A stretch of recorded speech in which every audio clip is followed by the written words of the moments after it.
สบายดีจ้าพี่น้องเด็กๆมาแต่หาหน่อไม้พี่น้องเอ้ยได้หลายบ่เอาค่ะถอมึงดูแม่ป้าอะไรเราไปนั่งขายเจ้านั่นขายถอกแล้วนะแม่ถอกyes หน่อไม้จ้าหน่อไม้มาอีกแล้วของขายเอามาซ้อมสิก่อนพี่น้องซ้อมขายให้เป็นทงเฮาบ่ต้มเพราะว่าเฮามาบ่ทันท่านได้มีผู้ใดอันนั้นดอกผู้ใดดูกับผู้นั้นได้ไปหาผู้ใดขี้ข้านกันยังพันไปดอกอยากไปอยู่แต่เช้ามาคัดทั้งนั้นเพศดีเพศแล้วเขาท้องเพศเด้อจักโมงแล้ว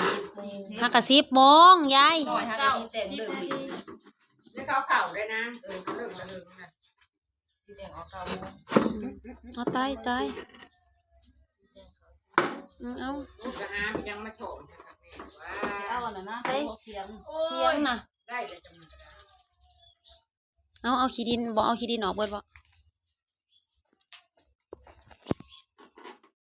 สบายดีอีกตอนสวยจ้าพี่น้องตอนสวยตอนเที่ยงน้องๆมาแต่หาหน่อไม้เลยพี่น้องเลยสิมาให้เบิ่งหน่อ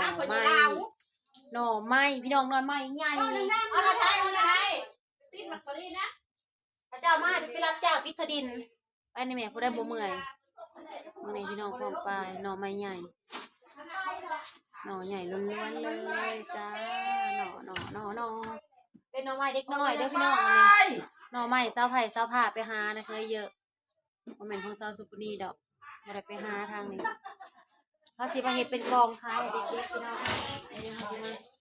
รวมในกระเตาะนึง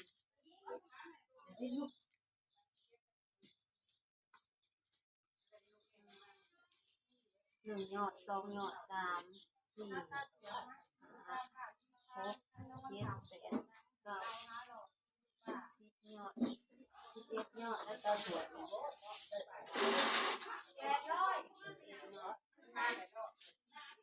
13 14วิวเอ้ยมึงฟันยังเอาไปล่างเจ้าเลยลืม19 20ยอดเป็นกระเตาะ1พี่น้องแม่เขาเจ้าขายเป็นกระเตาะเนี่ยนี่เจ้าว่ากระเตาะละ50,000เนาะกระเตาะละ50,000เด้อพี่น้องทักมาเลยตอนนี้ได้อยู่เป็นละ50,000